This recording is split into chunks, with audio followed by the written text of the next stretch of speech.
Good evening and welcome to The Square. Tonight's conversation is a conversation on the Burning Issues edition, which technically happens once a month. This is where we, the resident panelists, talk about issues that you, the public, have put forward on our social media platforms. Tonight, of course, it's largely angled on the COVID-19 pandemic, and we're going to talk about a couple of things. First and foremost is continuing a discussion from last week's conversation on business operations in Rwanda. Should we wait for government directive, or should businesses in the private sector be proactive and seek solutions on navigating the difficult steps ahead during this pandemic?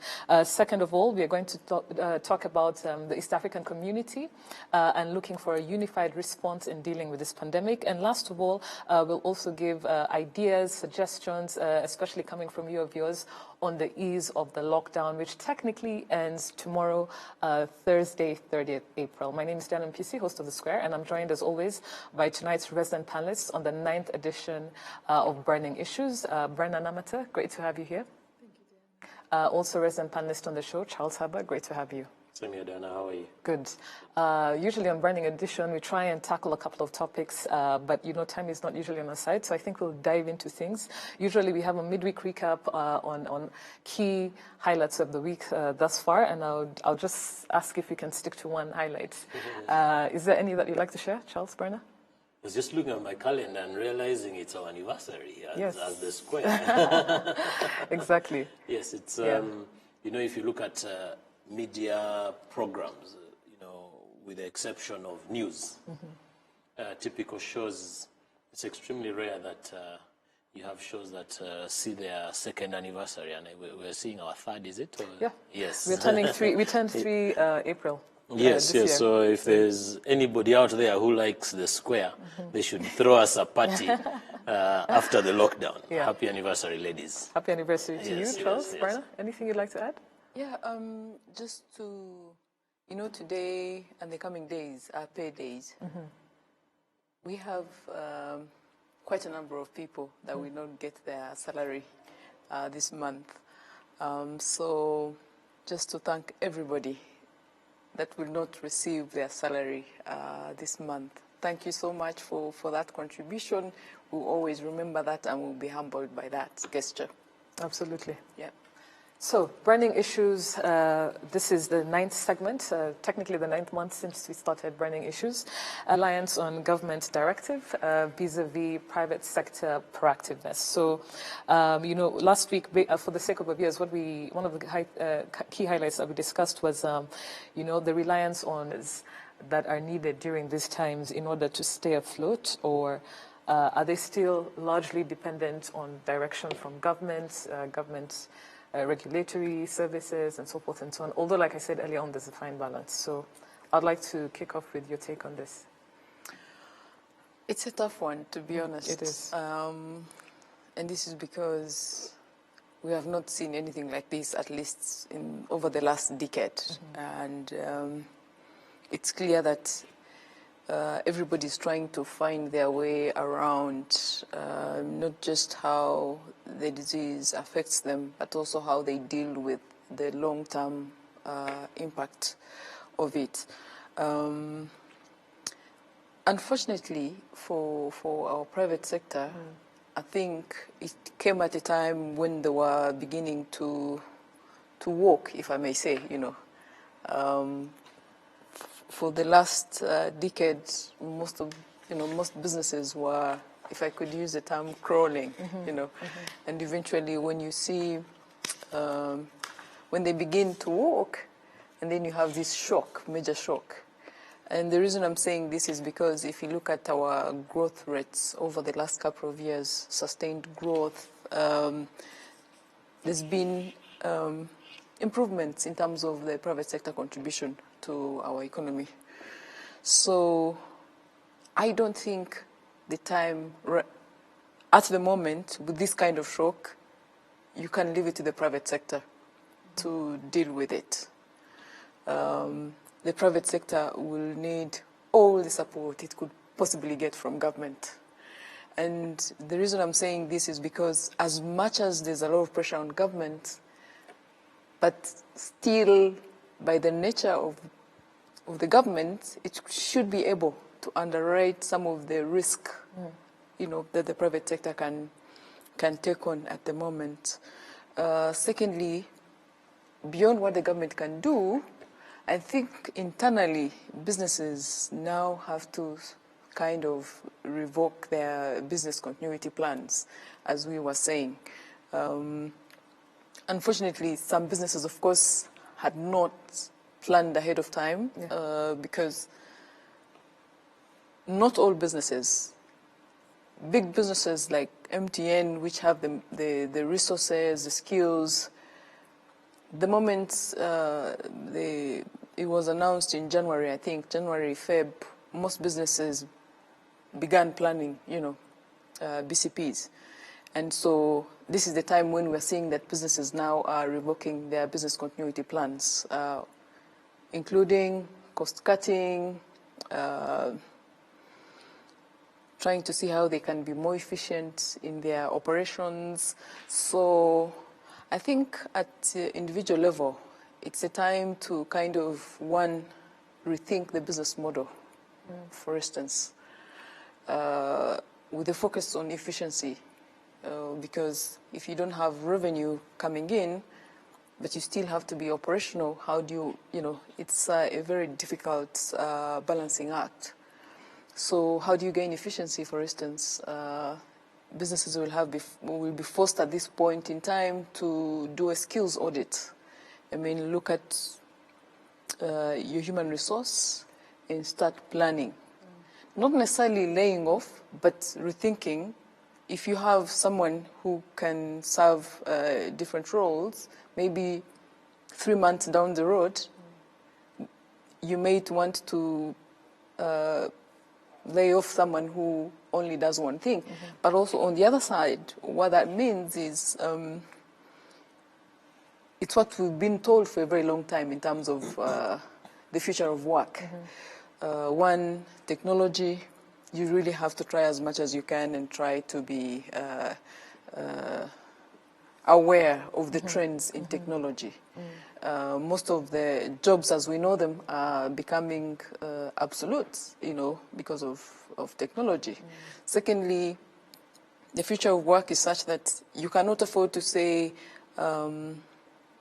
you're good at one thing. You have to try as much as you can to be multi-skilled, because if the machine can do A, B, C, D, then you will have to say, okay, probably for the next 2 years or so, the machine cannot do A, B, C, D. So you have to kind of think ahead. So if you're a small business, I think it's that time that you really take a critical audit, internal audit, to look at your operations, look at where you can make savings, and try to achieve some efficiency. But Brenna, I think in answering that question, I think you kind of answer your I don't know, I'm trying to understand your position, because that doesn't depend, that is not reliant on government. I mean, if you can start doing that internally, if you can start auditing yourself, I mean, why do we still need to have a conversation where we say businesses can't move forward unless governments give directives? So I need to understand where you're coming from, because what you've just explained is what businesses should be doing in the private sector, right? Yeah, I mean, that's the easier bit. Yes. Because if we take cost cutting as an example, even if you cut costs, you get to a point where you cannot cut anymore. We're already seeing that companies are laying off people, they are postponing contracts, and all these kind of things. Now, that's the easier bit. Even when you do that, you still need money to run your business, So that's why it's two-faced. You can't just leave it to the private sector. But in the meantime, I think the private sector has an opportunity to focus on the soft side, as I would call it. Yes. Operational efficiencies, and also take the long-term view.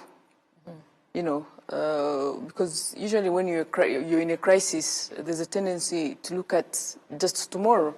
But I think as a business, you need to take the long-term view and see what gains you can achieve in the short term and then the long term. This is really a good time to start planning ahead, even if the situation is still evolving. Yeah. Charles? I'll start off on 2 points. One is thank you so much, Bana, for recognizing people who have sacrificed Apple with or without their liking, because it's something very big. I ran a business and it was extremely painful some weeks ago to write to all our staff and tell them that there was not going to be any pay for April. So even me and everyone else in the company, we didn't get our salary for April. So, and that applies if you look at government, if you look at, so many people across board. And probably those are those that we know. If you talk to many other people, especially around the hospitality sector, restaurant, bars, hotels, and everything, so it's a huge sacrifice. And for some people, they were informed or they were requested. Other people, companies that can afford, yes, they sacrifice, but it is deferred salary that will be paid at a later stage when the businesses pick up. So it's extremely important that we recognize that fact and understand that. Secondly is to appreciate the role of government. And first of all, what government has done that actually costs them money. Medical. Some of the things that we are doing in Rwanda are unprecedented. Last week we were talking about how some of our neighbors ask their people to pay for an ambulance to move them from where they have been diagnosed with or where they've been picked up from to the hospital. And they have to fuel those ambulances. We've seen in other countries in the region where they are unable to treat people who have contracted the virus in their countries, they bundle them up in ambulances and dump them at the border. And again, giving credit where it's due, I think our government has done quite a lot in the circumstances. The third one, again, as government is, I know after the show last week, if there was physical contact with some of my friends, they would have crucified me. I said, the truth is, government is not going to be able to bail out everybody. Yeah. And they cannot even provide an incentive for the whole world, for the whole country. That's next to impossible. But what they can do, let them do it. I don't think it's enough. And speaking to some of my friends who are very senior in Rwanda Revenue Authority, they think it's enough to defer payment of taxes or to postpone the deadlines for declaration or payment of certain taxes. No, that is not enough. You don't think that's enough? That's not enough. It's not. It's high time that the government relooks into things like the consumption taxes. For instance, pay as you earn. Yes, I understand. You see, the bit of the dilemma we have in Rwanda is we have an efficient tax system. And when you pay taxes, especially in terms of administration. I don't think. Let me say that comparatively. Because, and I'll tell you where my argument comes from, where I think, where I'm giving them props, is we can see where our money goes. You pay taxes because you can see, as the Rwanda Revenue Authority motto goes, for growth and development, you can actually see growth. You can see development. You can see, all these programs that are done, Mutual de Sante, roads, health, water, power, all these services that we see. You can see an economy that evolves around the taxes that we pay through our blood, not necessarily our sweat, not only our sweat. Blood, sweat, and tears. Yes. So to that extent, you can say, fine, I am paying tooth and nail, but I can see where our money goes. But it's also, I started off this point by saying, time for government to relook. These consumption taxes that, whether it is pay as you earn, withholding tax, the taxes that ensure that you and I do not have money to spend. Policies to do with the very high targets that are set, and therefore, once you set those very, very high targets, I'm not saying, you always want to punch above your weight, but the very high targets that ensure that the businesses are squeezed to the bone, the very high targets that ensure that the penalties are so painful that they squeeze entrepreneurs out of business. And yet some of those penalties are not by commission, but rather by omission. You know, somebody did not deliberately refuse to record a certain invoice or to file certain things in the expected way, but they did not know that that's how things are supposed to be done. And they are penalized heavily. And so what you're saying is that in terms of business of operations being affected by this pandemic, some of the solutions is what, to scrape those high penalties regarding tax exactly. So returns? for revenue to rethink their modus operandi, because it is extremely important for people to have money to spend. The recovery, even though it is a marathon, the recovery of our economy, I believe, is going to be largely dependent on how much and how frequent money can exchange hands and how people are able to spend. Yes, Diana. So basically, I was thinking there was going to be some sort of debate here or disagreement, so to speak. It's already brewing. It's building up. It's building up. But very quickly, just to recant, what you're saying basically is this is really a time for businesses to look inward and start thinking, forward. Charles, what you're saying is some solutions in looking at how businesses, business operations can stay afloat is government, specifically around the Revenue Authority, to rethink some of the tax collection methods. And in this case, you're talking about those high penalties. Yes. I know them. No, the militant way in which they've been operating, yes. To rethink the tax collection, revenue collection regarding penalties. Berna? I beg to disagree. Finally. Not finally as such. Usual. I think that it's true that, and there's evidence that the higher penalties that RRA has been implementing have not been effective, actually. So I know that internally they've been reviewing their structure, and I think, I think as a couple of weeks ago, they even issued a notice saying if you come forward, they will do, they offered some kind of relief. If you come forward and self-declare, So I'm sure Rwanda Revenue is already looking at that. But I feel that the efficiency of their collection is actually reflected by the Ministry of Finance, which spends the money, because their job is collect. Now, if we look at how much they collect and what they could potentially collect, during good times, they're not collecting as much. Oh. Yes. Right now? Yes, yes. Just because what tells you is you compare a share of what RA collects to GDP. Across Africa, actually, one of the biggest issues is that our tax revenue authorities continue to fail to collect enough money. They spend a lot of money on administration. The kind of things that... Wait.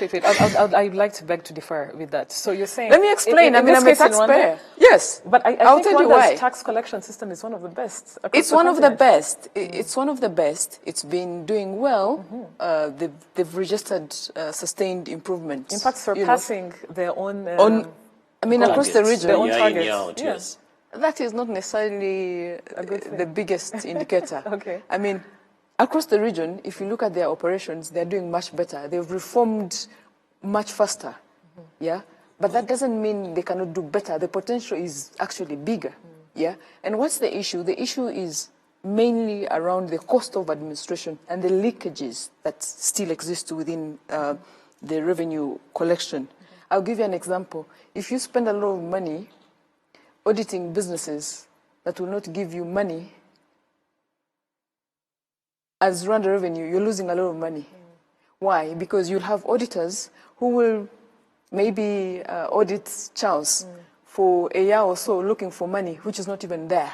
Okay, but coming back to the issue at hand, yes. So I feel that in terms of relief, what businesses could actually benefit from as better efficiencies by RRA. RRA shouldn't be wasting a lot of their resources deploying where they shouldn't be. That's one. Secondly, right now, businesses are looking for incentives that will allow them to do certain measures. For instance, if you're telling me, your government, you're telling me that do not lay off staff, I need an incentive for that, yeah? And some of that can come through tax credits, you know. That's a very straightforward process, yeah? And I know they have done that for the tourism sector. I think there was a notice that was going around, yes. Payroll ready. So if you provide clear tax credit incentives, the private sector will respond to that, yeah? So reduce the ambiguity around, or we've extended till the 30th, and then we'll, you know, as someone in the private sector, it's difficult to plan if you just give me a couple of days, yeah? And knowing that the effects are going to be long-lasting Yes, than tomorrow, yes. When the lockdown yes, is we know the supposed to be pandemic. lifted. The Yes. pandemic is with us for the next 1 year or so. Yeah. So if your tax, if you are at RRA, just make the tax, the incentives clear, and then for a business, then you'll weigh and say, okay, if there's, I will get this kind of relief on my payroll, then I can retain maybe 5 or 10 people. But if it is not planned, then it's difficult. You've already laid off people, and then they're announcing, "Oh, we'll give you relief." Yeah. So I think I want to just comment about that, and I'm glad that you allowed Bana to nail her point on, because it came out very well, and it tells you something, that the administrative cost that the Rwanda Revenue Authority has been putting towards collection of taxes, especially when they come to audit you and they go through all those areas. I think about 2 years ago, they stretched that period, the law, to say they could backdate as far as 10 years. It is simply because, it's my personal analysis, that there is more money to be made in penalizing you and putting a penalty on the penalty. There's more money to be made in penalizing you than actually collecting taxes.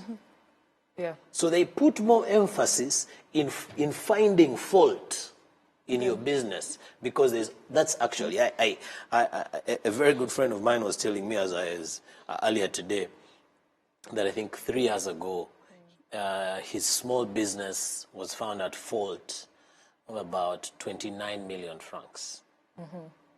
But when they came to calculate the penalties and the interest and all that, it came to about 150 million francs. And it's an SME. Yes. So you say a small business. But that whole process took them about 90 days. Now, Just 90 days. That one was lucky. Yeah. It absorbs, it soaks your entire productivity as a business. Yeah. Now, if you ask me as the Commissioner General of Rwanda Revenue Authority, is it a bad thing? No, I spent 90 days to collect 150 million. Would that business have given me 150 million francs? Definitely not. So I think they look at it in terms of the result that they have brought in, and I think it's an unfair way of looking at business. I believe, Diana, we may be faulted for delaying on the Rwanda Revenue Authority topic, Yes, but exactly. But I believe, Yeah. because that's where the crux is. That's the biggest thing that government can offer. Biggest revenue. Yeah, earner. The biggest thing they can offer to business is tax breathers. The only way businesses are going to survive is through tax breathers. I'd like us to now go to our social media feeds. We are not here to talk about Rwanda revenue, but really about relief to business operations that have been affected by the COVID-19 pandemic. And on our Facebook, we have on our Facebook page some very interesting solutions and suggestions from our viewers. And I'm going to start with the first one. It's from Prince Mike Munyaneza, and if we could just show that. So Prince Mike states that central and local governments need to develop a robust and effective plan for supply chain from farmers to markets.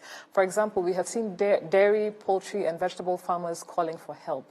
This should include a creation of temporary farmers markets with close proximity to consumers. 2, grace period on all dues and loan repayments for at least 1 year for all SMEs, government grants for all SMEs that employ 5 and about people. Also, lockdown can be relaxed for professionals like lawyers, tax consultants, software engineers, etc., to have a minimum access to their offices and clients. The second point we have is from Celesta, still on Facebook. And Celesta tells us that Private sector federation has to have some advocacy, startup businesses, especially in the local areas, because they're completely affected by COVID-19 effects. Yet many have loan repayment issues, and banks are not responding on their requests of loan breaks or referrals. I suggest a PPP, private partnership.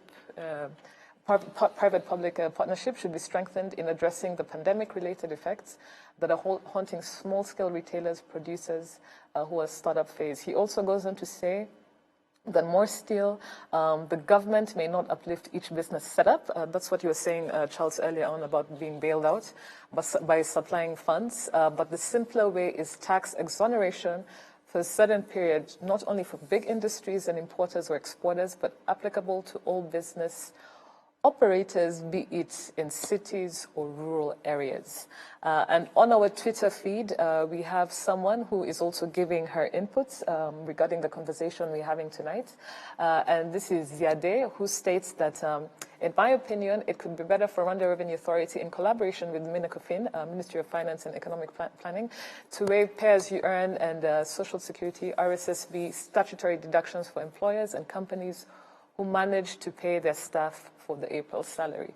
So to our viewers, thank you for these interesting suggestions that are coming in. Bernard, Charles, before we go to the next topic, do you want to comment on that? I just wanted to quickly comment on the suggestion for payroll relief. Yes. And for the April salary. It would be for May, because already you're already done for April. Yeah, that's true. And this is why we really need the decisions to be taken in advance, well in advance, because someone who was laid off in April, probably that would have saved them, That's true, that's true. Yeah, Yes, I want to make 3 comments in regards to that. One is around the importance of unlocking and who you unlock. And I think the head of state alluded to that at the press conference on Monday, when he insinuated that indeed there are certain sectors that are struggling, and probably unlocking them vis-a-vis the strides that have been taken in preventing the spread of COVID-19 would not be too much of an ask. My interpretation of that is that the unlocking is going to be gradual. Now, and I want to link this unlocking with consumption. Take 2 people in the petroleum space and people in the agriculture space that Mike Munyanez was mentioning. Yes. In the petroleum space, you can imagine the price of fuel globally has dropped below 0. For the first time ever. Yes. Yet, I don't see our suppliers dropping the price, for the simple fact that they have stock that's been in Rwanda for several months that they have not been able to offload. Would actually be very stupid to expect that even after we've unlocked, we expect the price of fuel to immediately drop. No, that's not the case. And, sometimes in life, if you don't look at what the other person is thinking or what the other person is going through, you will just be only selfish. You'll never be able to progress. But also it would mean that money is able to exchange hands from one person to another. Because now, I'll talk about the importance of unlocking and link it with the farmers. Yes. Now, better more than ever, if you are in the space of primary agriculture, you're growing crops, you're rearing animals.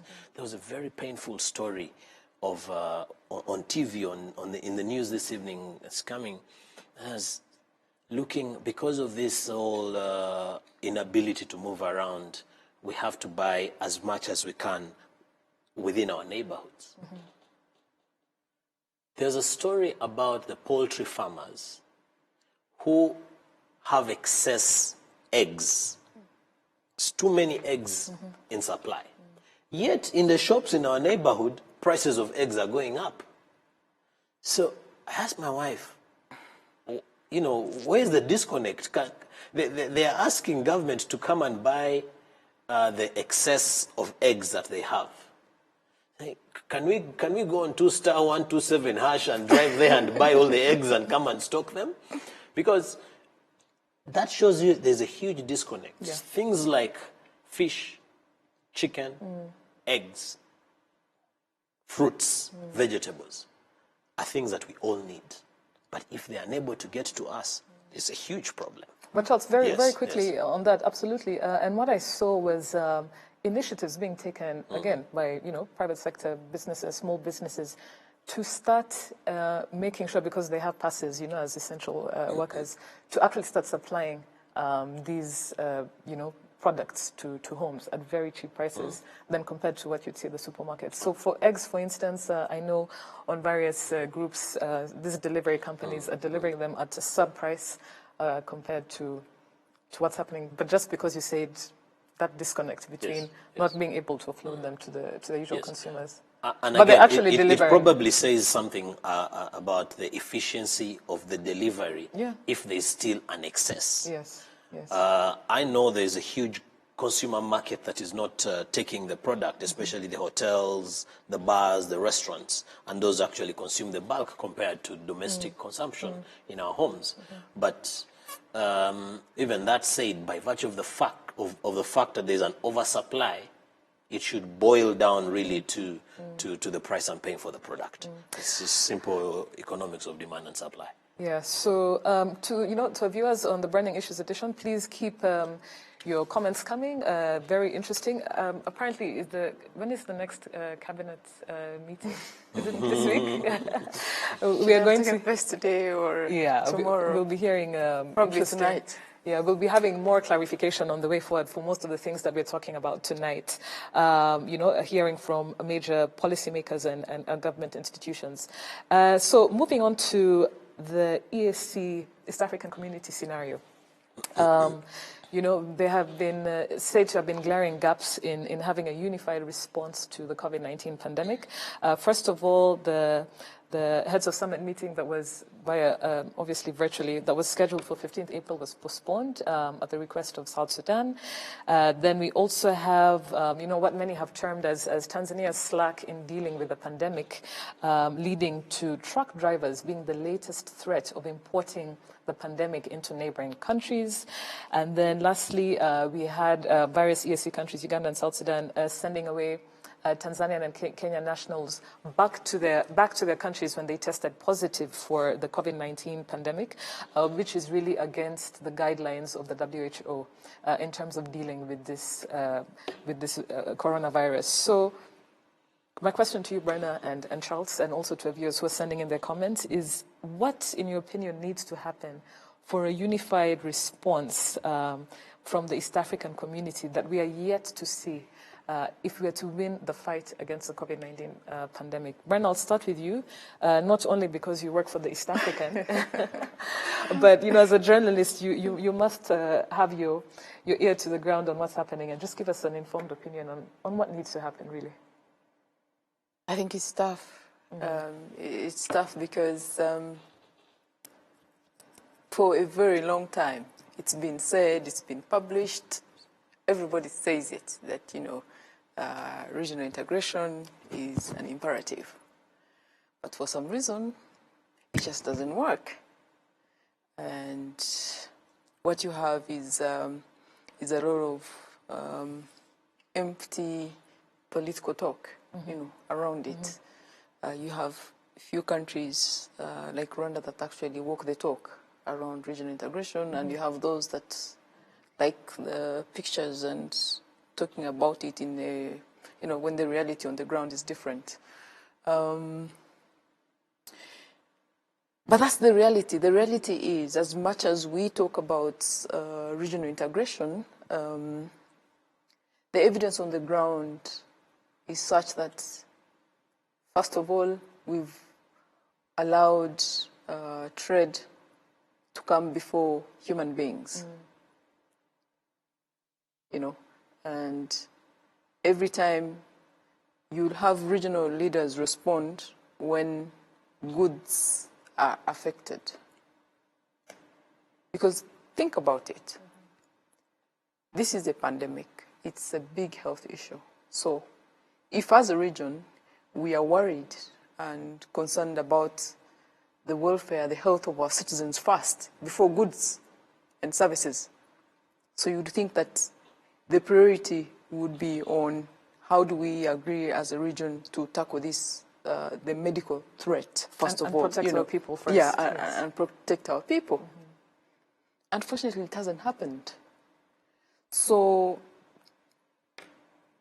and I don't have an answer. I'm not a regional, expert. But what we can see is that the foundation of the East African community, is not as solid as the leadership likes to sell it. It is, it's non-binding, so the commitment is to the extent that it benefits you, not necessarily because it benefits your neighbor. Absolutely. And that's a big issue because you always have all sorts of issues because it's always the national issues and, very few leaders actually walk the talk like we've seen with Rwanda. And why do I single out? I don't want to be biased around this issue, but there's evidence. If you look at opening up the borders, the commitment around regional integration, facilitating the process of regional integration, I think the evidence is overwhelming. So I think what COVID has shown us is the reality on the ground. That if it's not human beings that are being tortured, you also have the threats, the natural disaster that will come and finish you all anyway, And this is what we're seeing. What can be done? Of course, there's no magic bullet. Yes. That is for sure. There's no magic bullet. But we know that sometimes problems force people to work together because there's no way around the issue. As we have seen with the truck drivers, it doesn't matter whether you send them back. At the end of the day, you need the goods that they are providing. And we've seen this, the Kenya Revenue Authority, Rwanda Revenue Authority, I think also URA, are coming together to say, let's use our regional, mechanisms, the electronic cargo tracking systems and so forth and so on, to just make sure that these goods can still go through our borders, but we also contain the pandemic. So whether it's testing drivers, at border stops, whether it's having, one driver to bring the goods and another driver to continue the journey, so forth and so on. So you're right about somehow those systems have always been there, but more now than ever, we need them to work together. We have to pay attention to the reality because there are people who are very good at talking. But the reality on the ground is the reality on the ground just makes everything. We see the reality as is, yeah? And allow me to make this point because when the crisis started, Rwanda registering a COVID case, we saw that some neighbors were saying, you see Rwanda, you see, and for a long time, instead of saying, what can we do as a region? Pointing fingers instead, And it was a time for people to say, oh, look at Rwanda, look at Rwanda, look at Rwanda. And now we're in the same boat. Yeah. So I think, and I hope that the young generation of East Africans will do better and aspire for a better community than we are seeing at the moment, which is more like the coalition of the willing. The coalition of the willing doesn't really work. It's not sustainable. Just like in marriage, you can't enter a marriage for convenience. It doesn't work. At some point, you'll have all sorts of stress, and if it was always for convenience, it will crumble. It doesn't work. And this is what we continue to see with the community. Every time there's a coalition of the willing, it only survives for a couple of months or a year at most, and then still, the same issues are recurring. Charles, what do you think needs to happen? And not only right now because of this pandemic, but also moving forward, because the EAC has really fallen on its promises on what it's supposed to deliver. First of all, let's appreciate that politics will always prevail. And I'm going to link politics with the way the different countries are approaching COVID. If you look at Tanzania, Burundi, Uganda, they're all faced with an election. And I think Uganda is 2021, Tanzania is 2020, Burundi is 2020, Kenya is 2021. Rwanda, we do not have an election anytime soon, and that's why we look at some of the things that they are doing and we're like, are you guys out of your minds? I am not sure if that would be the same case if we were also faced with an election. If this was an election year, I don't think it would be business the way we are conducting it right now. So let's appreciate the fact that politics will always overrule certain factors. So, Bana, as you talk about human interests and versus health, please understand that there is that huge thing called politics. But I like Brenna's thing, like the next generation, Yes. you know, enough with the politics. Let's start walking the talk instead of That just is- talking and talking. And I know, Charles, Yes. it's a political, Yes, yes. you know, regional economic community as well. But something needs to change. So Yes. if you can, yeah. I don't see, more. unfortunately, I don't see that changing. Maybe by the time that new generation or the people who are a generation below us are in positions of responsibility, the vaccines will be there, for instance. You know, it will probably be a different ballgame. So that is that point. And you will explain to the extent to which, you know, you'd read Ugandan media just before the issue became, the COVID-19 issue became as big as it is today. They were closing all entry points and even literally beating people who would go through the porous borders from Rwanda into Uganda. And military and civil leaders would be on their TVs saying, don't allow Rwandese to come here because they are going to bring you corona.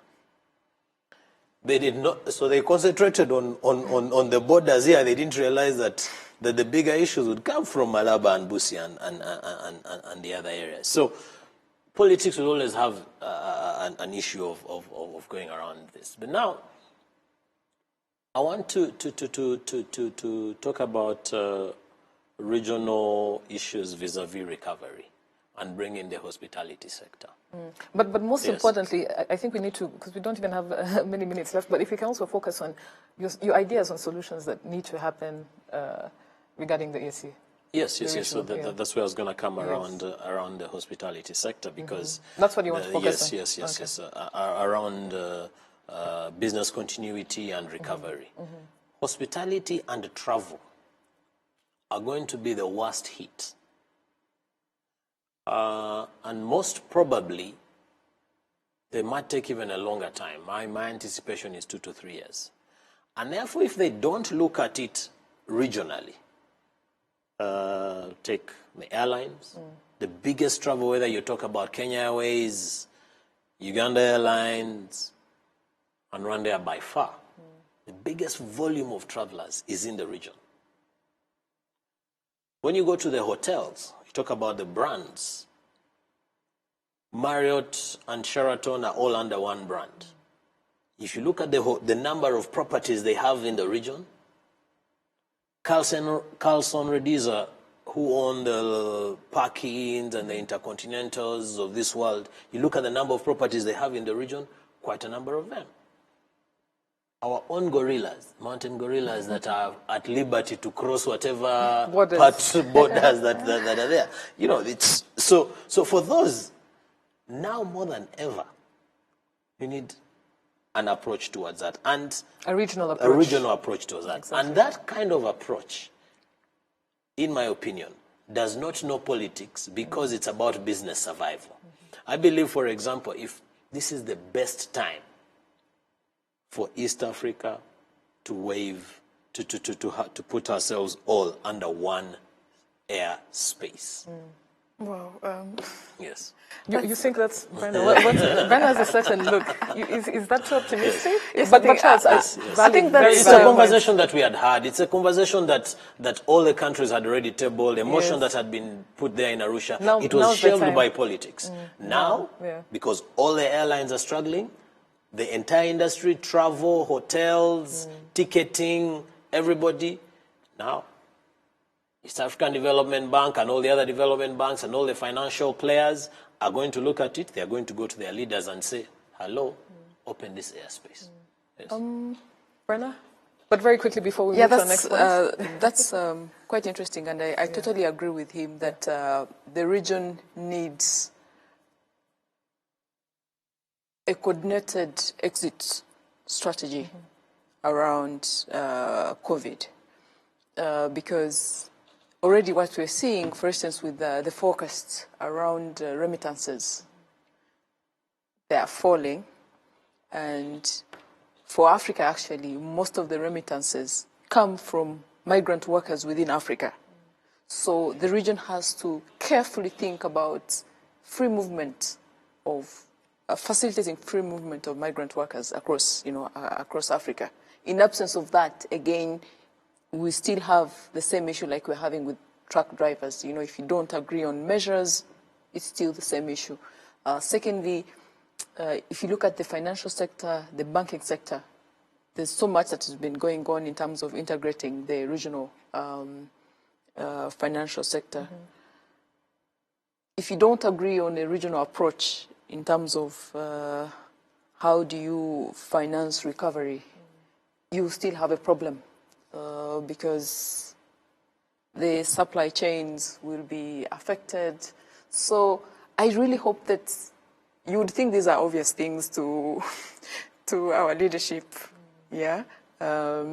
So we hope that the crisis will make it a necessity that people agree even when they are not the best of friends, I've always argued that you don't have to be my friend for me to work with you. Let's just focus on the result, So I hope that that's, at least for now, let the spirit of the crisis make people work together to resolve whatever that needs to be resolved for the sake of their citizens. Absolutely. Yeah, because at the end of the day, citizens are struggling, So if we can see a regional approach to the pandemic, I think it will benefit all of us.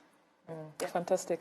Last point, and thank you, Charles and Brenna. I really liked your point on, the hospitality and air travel industry. And Brenna, saying that in the spirit of the crisis, to use your phrase, let people work together, for the benefit of the people, even though they don't see eye on eye on a number of things. Last but not least, lockdown in Rwanda is scheduled to be lifted tomorrow, 30th April, Thursday. You're quite optimistic. I personally, I think it might be extended, and I'm sure that if it is, there are various reasons for it. But we know that there are certain projects that the government already announced on 19th April that should still go ahead despite the lockdown and so forth and so on. And we know countries are preparing to lift the lockdown, this coming week, beginning of May. So very quickly, Charles and Brenna, with the few minutes that we have left, if you could share with us what do you think are priority areas regarding the lockdown and any guidelines or suggestions that you may have. Charles, I'll start with you. I think the most important thing is any ideas, innovative, existing that need to be emphasized. Any ideas around ensuring that we can spend, putting money in people's pockets, and or ensuring that people. You're very vocal about this. Charles. It's He always important. mentions Yes. it. Yeah. If the lockdown is lifted tomorrow. Is that a big if? Yeah, it's a huge if. It's a huge if. Can you imagine hotels, for example? And I'll give an example of hotels and bars and restaurants. Anyone across the F&B value chain. You don't want tomorrow. It is lifted, and all of a sudden, you can't sell your rooms as a hotel because travel is going to take some time to pick up. You're only left with the F&B side. But there is this myth or this huge thing that lingers in the area around noise pollution. Or Rwanda Revenue Authority has given you a tax break as a bar and restaurant, but you can't drive to and from the bar because the whole street is littered with cops trying to smell the alcohol on your fingers. You know? So I think there needs to be a holistic approach towards encouraging expenditure. Yes, Diana.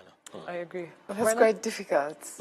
It's quite difficult, but it's doable. It's doable. I mean, yes, it's worth very thinking doable, about yes. right now.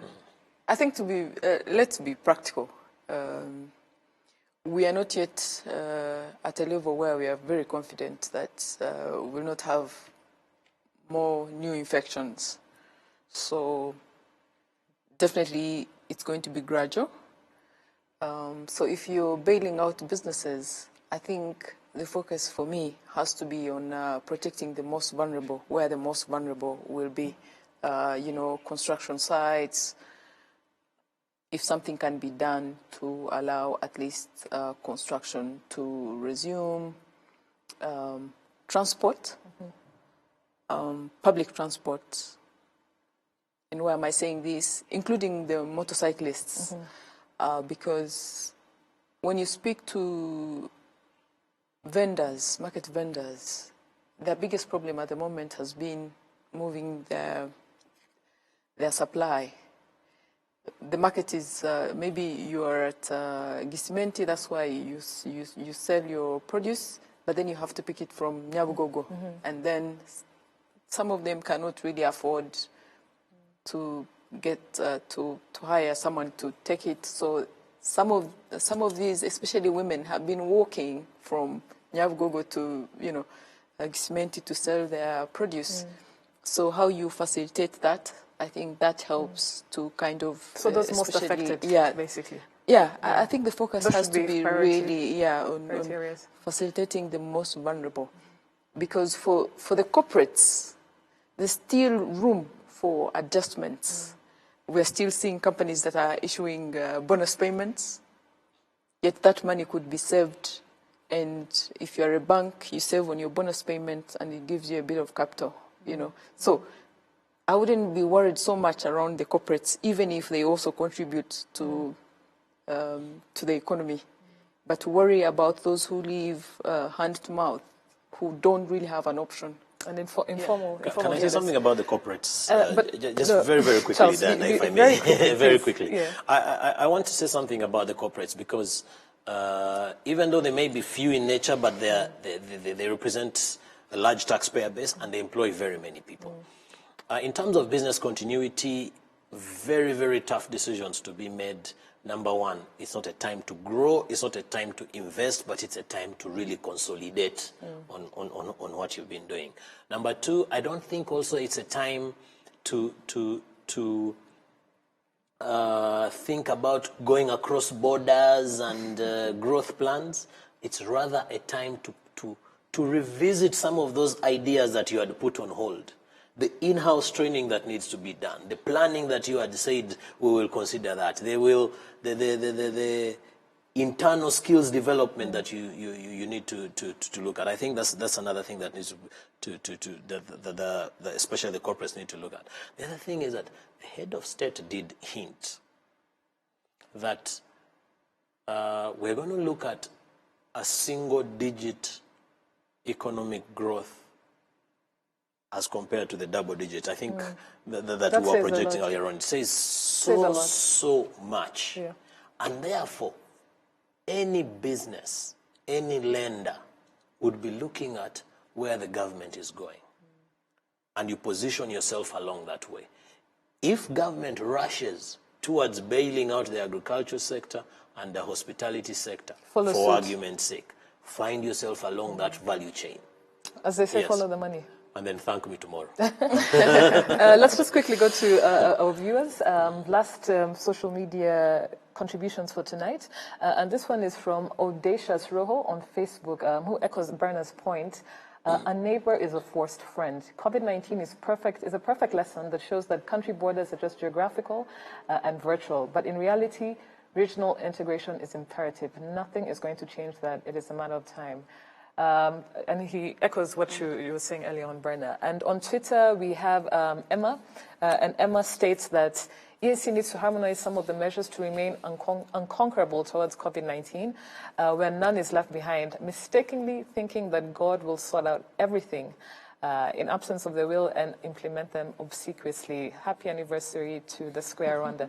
Thank you very much, Emma. And last tweet for the night is from Dennis.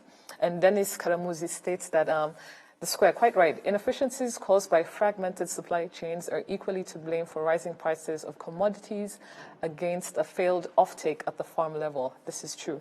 It hurts the intended goal of industry development, both at the crop level and livestock level. It is a call to industry action.